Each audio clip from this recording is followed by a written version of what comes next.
ایک کروڑپتی شخص کو پھانسی کی سزا سنا دی گئی۔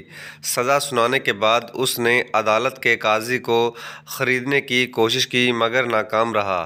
صلح کرنے کی خاطر اس نے مقتول کے وارثوں کو بہت بڑی رقم کی آفر کی لیکن انہوں نے صلح نہ کی۔ آخرکار اس نے جیل کے قیدی سے کہا کہ اگر تم مجھے کسی طرح بھی پھانسی سے بچا لو تو میں تمہاری زندگی بدل دوں گا، میں تجھے 50 لاکھ روپے ادا کروں گا اور اس کے علاوہ تمہارے بچوں کی تعلیم کا خرچہ بھی میری طرف سے ہی ہوگا۔ جیلر نے 24 گھنٹے کا وقت مانگا اور اس کے بعد اپنی بیوی سے مشورہ کیا۔ دوسرے دن جیلر نے کروڑپتی مجرم سے کہا کہ مجھے آپ کی شرط منظور ہے لیکن اس کے لیے آپ کو ایک قربانی دینی پڑے گی، آپ کو 40 منٹ تک ایک مردے کے ساتھ تابوت میں سونا پڑے گا۔ یہ بات سن کر کروڑپتی شخص نے کہا۔ کروڑپتی شخص کو پھانسی کی سزا سنا دی گئی۔ اس سزا کو یقینی بنانے کے لیے اسے شہر سے دور دراز ایک جزیرے کی جیل میں قید کیا گیا، ایک ایسا جزیرہ جہاں ان قیدیوں کے علاوہ کوئی شخص نہیں جاتا تھا۔ قیدی بھی وہیں لائے جاتے جہاں جن کو موت کی سزا سنا دی جاتی۔ اس دور دراز جزیرے میں لانے کا مقصد صرف یہی تھا کہ قیدی اپنی دولت یا اثر و رسوخ کا استعمال نہ کر سکے، مگر کروڑپتی شخص نے اسی جزیرے میں ہی اپنی قسمت کو آزمانا چاہا اور اپنی دولت کا سہارا لیتے ہوئے اپنے آپ کو اس سزا سے بچانے کی کوشش کی۔ اس نے ایک جیلر کے سپاہی کو رشوت دینے کا فیصلہ کیا تاکہ وہ کسی طرح اور کسی بھی قیمت پر اس جزیرے سے فرار ہو سکے۔ سپاہی نے اس کروڑپتی شخص کو بتایا کہ اس جزیرے سے فرار ناممکن ہے کیونکہ اس جزیرے کے ارد گرد حفاظتی اقدامات نہایت سخت ہیں۔ اس جزیرے سے ایک ہی صورت میں انسان فرار اختیار کر سکتا ہے یا نکل سکتا ہے، وہ ہے موت۔ موت کا نام سنتے ہی کروڑپتی شخص نے کہا، کیسی باتیں کرتے ہو؟ اسی موت سے بچنے کے لیے تو میں تجھے اتنا پیسہ دے رہا ہوں اور تم ہو کہ کہہ رہے ہو کہ فرار کا راستہ صرف موت ہے۔ سپاہی نے کروڑپتی شخص سے کہا کہ آپ میری بات کا مطلب نہیں سمجھے، آپ مجھے لاکھوں روپے دے رہے ہیں اس لیے آپ کا ساتھ دینا تو بنتا ہی ہے۔ آپ پریشان مت ہوں، آپ کو فرار ہونے کے لیے مرنا نہیں پڑے گا۔ میں نے آپ کے فرار کے لیے ایک منصوبہ بنایا ہے، آپ میرے اس منصوبے کو غور سے سنیے۔ جیل کے جزیرے سے صرف ایک ہی چیز باہر آتی ہے، وہ بھی بغیر تفتیش کے، وہ ہے مردوں کا تابوت۔ جب بھی کسی کو پھانسی دی جاتی ہے یا اس کی طبی موت واقع ہو جاتی ہے تو اس کی لاش کو مردہ خانے سے تابوت میں لا کر بحری جہاز میں منتقل کیا جاتا ہے جہاں پر غیر مسلح چند محافظوں کی نگرانی میں کچھ سادہ سی رسومات ادا کرنے کے بعد اس تابوت کو قبرستان میں دفن کرنے کے لیے بھیج دیا جاتا ہے۔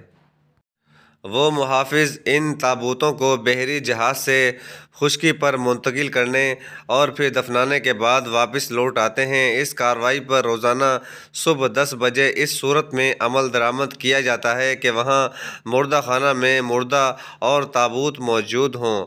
آپ کے فرار کا واحد حل یہ ہے کہ اختتامی لمحات سے پہلے آپ کسی طرح کسی ایک تابوت میں کسی مردہ کے ساتھ لیٹ جائیں۔ فرار کا یہی واحد راستہ ہے۔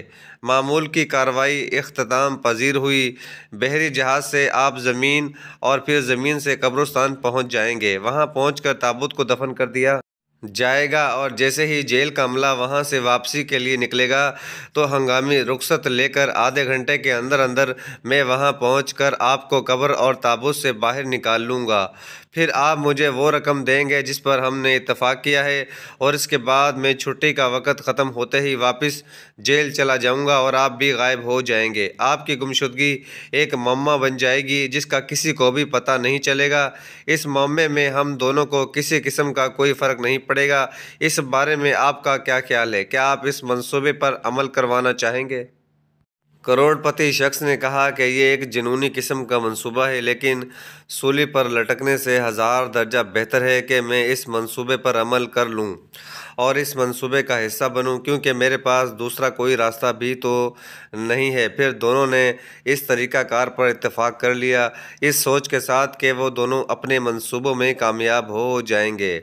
سپاہی کے منصوبے کے مطابق اس قیدی نے اس بات پر اتفاق کیا کہ وہ مردہ خانے میں چپکے سے جائے گا۔ اگر وہ خوش قسمت رہا اور وہاں کسی کی موت واقع ہو گئی تو وہ اپنے آپ کو بائیں طرف والے پہلے نمبر والے تابوت میں بند کر لے گا، جس میں پہلے سے ہی ایک لاش موجود ہوگی۔ اگلے دن حسب منصوبہ سپاہی کے بتائے ہوئے راستے پر چلتے ہوئے وہ کروڑ پتی شخص مردہ خانے کے اندر گھسنے میں کامیاب ہو گیا۔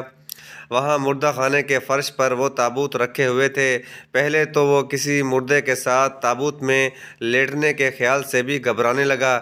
یہ ایک ایسا تجربہ تھا جو وہ زندگی میں پہلی بار کر رہا تھا۔ یقیناً یہ ایک مشکل کام تھا، لیکن ایک بار پھر زندہ رہنے کی امید اس کے اس عارضی خوف پر غالب آ گئی۔ اس نے اپنی آنکھیں بند کرتے ہوئے احتیاط کے ساتھ تابوت کو کھولا تاکہ مردے کو دیکھ کر وہ خوف زدہ نہ ہو جائے۔ پھر اس نے جلدی سے اپنے آپ کو مردے کے اوپر گرا دیا۔ اس وقت بے چینی اور پکڑے جانے کے خوف کے ساتھ انتظار کرتا رہا جب تک کہ اس نے محافظوں کی آواز نہ سن لی۔ وہ تابوت کو جہاز کے عرصے میں لے جانے کے لیے آپس میں گفتگو کر رہے تھے۔ مردہ خانے سے لے کر جہاز تک اسے قدم بہ قدم جگہ کی تبدیلی کا احساس ہو رہا تھا۔ جہاز کا لنگر اٹھنے سے لے کر پانی پر اس کی حرکت کو اس نے محسوس کیا۔ سمندری پانی کی مہک جب تک اس کے نتنوں سے ٹکراتی رہی تب تک اس کو عدم تحفظ کا احساس برقرار رہا۔ جہاز ساحل پر پہنچ کر لنگر انداز ہوا۔ محافظوں نے کھینچ کر تابوت کو خشکی پر اتارا تو اس کے کانوں سے محافظوں کی گفتگو کے چند الفاظ ٹکرائے۔ وہ اس تابوت کے عجیب و غریب وزن کے بارے میں آپس میں تبصرہ کر رہے تھے۔ یہ تبصرہ اس کے لیے پریشانی کا باعث بن رہا تھا، کیونکہ اسے شک ہو چکا تھا کہ شاید یہ تابوت کو کھول کر چیک نہ کر لیں۔ لیکن یہ خوف اس وقت ختم ہوا جب اس نے ایک محافظ کو لطیفہ سناتے ہوئے کہا کہ وہ کسی قیدی کے زیادہ وزن کا مذاق اڑا رہا تھا۔ مردہ خانے سے لے کر قبرستان تک شاید وہ پہلا لمحہ تھا جب اس کروڑ پتی نے تھوڑی سی راحت محسوس کی۔ اس کی پریشانی تھوڑے وقت کے لیے ختم ہو چکی تھی۔ اب اسے محسوس ہو رہا تھا کہ تابوت کو گڑھے میں اتارا جا رہا ہے۔ چند لمحے بعد اسے تابوت کے اوپر والی سطح پر مٹی بکھیرنے کی آواز سنائی دی اور محافظوں کے بولنے کی آواز آہستہ آہستہ کم ہوتے ہوتے ختم ہو رہی تھی۔ اب وہ ایک اندھیری قبر میں عجیب و غریب صورتحال سے جی رہا تھا۔ اس کے دل کی کیفیت بہت ہی عجیب تھی۔ وہ ایک انسانی لاش کے ساتھ 3 میٹر کی گہرائی میں دفن تھا اور ہر گزرتے لمحے کے ساتھ اس کے لیے سانس لینا مشکل ہوتا جا رہا تھا۔ اس نے دل ہی دل میں سوچا کہ اسے سپاہی پر بھروسہ نہیں کرنا چاہیے تھا۔ وقت گزرتا جا رہا تھا لیکن اس نے اپنے وعدے کو وفا نہ کیا اور ابھی تک میری مدد کے لیے نہ پہنچ سکا۔ لیکن وہ یہ بات بھی جانتا تھا کہ دولت سے محبت بہت بڑی طاقت ہوتی ہے۔ انسان دولت مال کی چاہ میں کچھ بھی کرنے کو تیار ہو جاتا ہے۔ اسے اس بات کا یقین تھا کہ وہ سپاہی مال و دولت کی ہوس میں اور اتنے پیسوں کی چاہ میں اس کی مدد کے لیے ضرور آئے گا۔ انتظار طویل ہوتا جا رہا تھا۔ جسم پر پسینہ بہنے کا احساس یوں ہو رہا تھا جیسے اس کے جسم پر ہزاروں چیونٹیاں آہستہ آہستہ رینگ رہی ہوں۔ اس کی سانسیں تیز چلنا شروع ہو چکی تھی اور حبس کی وجہ سے اس کا دم گھٹ رہا تھا۔ خود کو مطمئن کرنے کے لیے اس نے خود ہی سے باتیں کرنا شروع کر دیں۔ وہ کہہ رہا تھا کہ بس 10 منٹ کا مزید انتظار کر لوں، اس کے بعد سب کچھ ٹھیک ہو جائے گا اور پھر وہ آزاد فضاؤں میں سانس لینے کے قابل ہو سکے گا۔ سانس لینے میں دقت کے باعث اب وہ کھانسنے لگا۔ مزید 10 منٹ بھی گزر گئے۔ اس نے دل میں سوچا کہ اس قبر میں آکسیجن ختم ہونے والی ہے، لیکن وہ سپاہی ابھی تک میری مدد کے لیے نہیں آیا۔ وہ یہی سوچ رہا تھا کہ اسے دور سے کسی کے قدموں کی آہٹ سنائی دی۔ ان آوازوں کی بدولت اس کی نبض تیز ہو چکی تھی۔ اس نے خود سے کہا یہ ضرور وہی سپاہی ہوگا، لیکن اس کی مایوسی میں اس وقت اضافہ ہوا جب آواز قریب آ کر پھر کم ہو گئی۔ اسے محسوس ہوا کہ اسے ہسٹیریا کا دورہ پڑنے والا ہے۔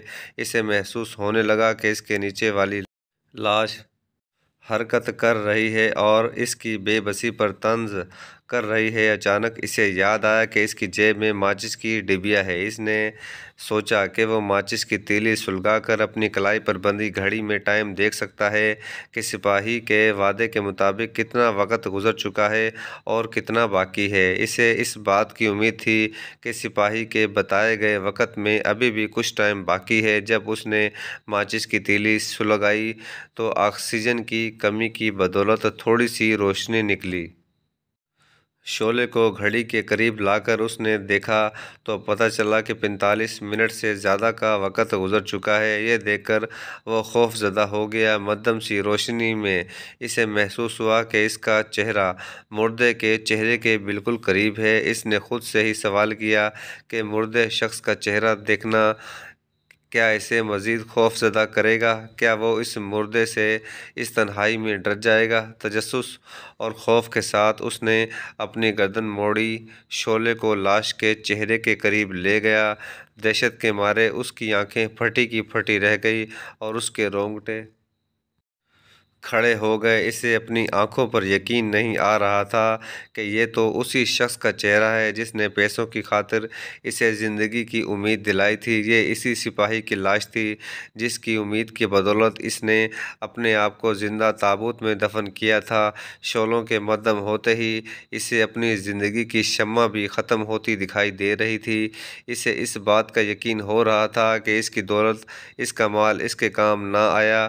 وہ اس بات کا قائل ہو چکا تھا کہ تقدیر کا مقابلہ نہیں کر سکتا۔ انسان کو جب مال و دولت اور اسے جسمانی طاقت میسر ہوتی ہے تو وہ سمجھتا ہے کہ وہ اس دنیا کا طاقتور شخص ہے، کوئی اس کا کچھ نہیں بگاڑ سکتا۔ اس کے پاس اتنی دولت ہے کہ وہ کسی کو بھی خرید سکتا ہے۔ لیکن انسان کی زندگی میں ایسے لمحات ضرور آتے ہیں جب وہ بے بس ہو جاتا ہے۔ اسے اس بات کا یقین ہو جاتا ہے کہ اس کی دولت اس کے کام آنے والی نہیں ہے۔ اس کی اولاد، اس کا مال اس کے لیے اجنبی ہو چکا ہے۔ اب ایک ہی چیز اس کے کام آئے گی، وہ ہے نیک اعمال، جن کی بدولت وہ عذاب الہی سے بچ سکتا ہے۔